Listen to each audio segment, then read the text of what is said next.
राजस्थान के एक छोटे से गांव मांडवा में एक पुरानी हवेली थी जिसे लोग काल कोठरी हवेली कहते थे। कहते हैं वहां रात को चीखें सुनाई देती थी और जिसने भी रात वहां बिताई वो कभी सही सलामत वापस नहीं आया। साल 2023 की बात है। अन्वेषा, एक हॉरर डॉक्यूमेंट्री मेकर, अपने दोस्त राघव के साथ नए प्रोजेक्ट के लिए हॉन्टेड प्लेसेस की खोज कर रही थी। इंटरनेट पर उन्होंने काल कोठरी हवेली का जिक्र पढ़ा, एक ऐसी जगह जो आज तक किसी भी यूट्यूबर या दस्तावेज में ठीक से कैप्चर नहीं हुई थी। राघव ने मना किया। वे दोनों कैमरे, टॉर्च और जरूरी सामान लेकर मांडवा पहुंचे। गांव के बुजुर्गों ने उन्हें रोकने की कोशिश की। एक बूढ़ा बाबा बोला, बिटिया, हवेली में रात नहीं बिताना, वहां वह है, वो आत्मा नहीं शाप है। पर वे नहीं माने। रात के 10 बजे वे हवेली के भीतर दाखिल हुए। हवेली सड़ी हुई लकड़ी, धूल और मकड़ी के जालों से भरी थी। दीवारों पर अजीब चित्र थे, जैसे किसी बच्चे ने डरावनी चीजें बनाई हों।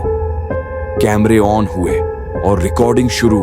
सब कुछ नॉर्मल लग रहा था। वे हर कमरे की शूटिंग कर रहे थे। अचानक कैमरे में एक काली परछाई दिखी, लेकिन जब पीछे मुड़े वहां कुछ नहीं था। राघव डर गया। यार अन्वेषा, ये जगह इल्लीगल और काफी डरावनी भी है। लोग कहते हैं वहां छाया प्रेत का कब्जा है। लेकिन अन्वेषा, अगर ये असली है तो हमें ही इसकी वीडियो दिखाना चाहिए दुनिया को। अन्वेषा ने वीडियो प्लेबैक किया। परछाई साफ दिख रही थी। वे तय करते हैं हमें बेसमेंट की ओर बढ़ना चाहिए, जिसे गांव वाले कालकोठरी कहते हैं। नीचे उतरते ही एक बड़ा लकड़ी का दरवाजे लगे थे, लेकिन जैसे ही वे पास गए दरवाजा खुद ब खुद खुल गया। भीतर घना अंधेरा था, हवा तक नहीं हिल रही थी। कमरे के बीचों बीच एक पत्थर की वेदी थी जिस पर खून के धब्बे थे। दीवारों पर उकेरे शब्द थे, जो देखेगा वही मरेगा। तभी लाइटें ब्लिंक करने लगी। अंधेरे में अन्वेषा ने ईवीपी रिकॉर्डर चालू किया। शुरू में स्टैटिक नॉइज था, लेकिन फिर एक गहरी औरत की आवाज आई, तुम भी उसी जैसी हो जिज्ञासु, अब लौटना नहीं होगा। राघव घबरा गया। हम चलें यहाँ से प्लीज। लेकिन दरवाजा बंद हो चुका था। बाहर से किसी ने कुंडी लगा दी थी। कमरे में एक पुराना दर्पण पड़ा था। दर्पण फूट गया। अन्वेषा बेहोश हो गई। जब उसे होश आया, राघव बदला हुआ था, चेहरा नीरस।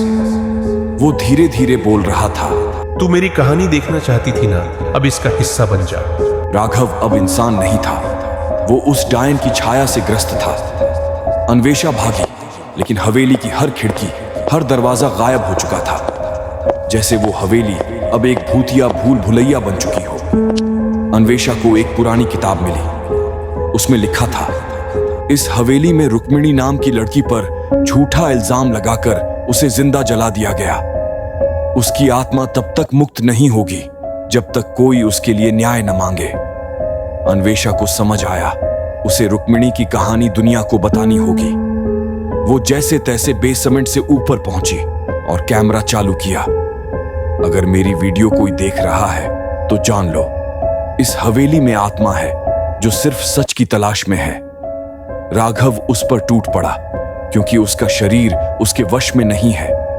लेकिन अन्वेषा ने रुक्मिणी का नाम लेकर माफी मांगी और कहा, मैं तेरी कहानी सुनाऊंगी, तुझे न्याय दिलाऊंगी। एक पल को सब कुछ थम गया। छाया ने धीरे से कहा, सच में तुम कहोगी? और फिर एक जोर का झटका, अन्वेषा बेहोश। सुबह गांव वालों ने देखा, अन्वेषा अकेली बाहर आई, गुमसुम सी। राघव कभी नहीं मिला। पुलिस ने रिसर्च किया, लेकिन हवेली में बेसमेंट जैसा कुछ भी नहीं मिला। अन्वेषा ने वीडियो अपलोड किया जो वायरल हो गया, लेकिन कमेंट्स में लोगों ने एक चीज नोटिस की, हर वीडियो में एक काली परछाई उसके पीछे दिखती है। कहते हैं रुक्मिणी अब हमेशा उसके साथ रहती है। तो दोस्तों, आपको ये स्टोरी कैसी लगी कमेंट करके जरूर से बताना।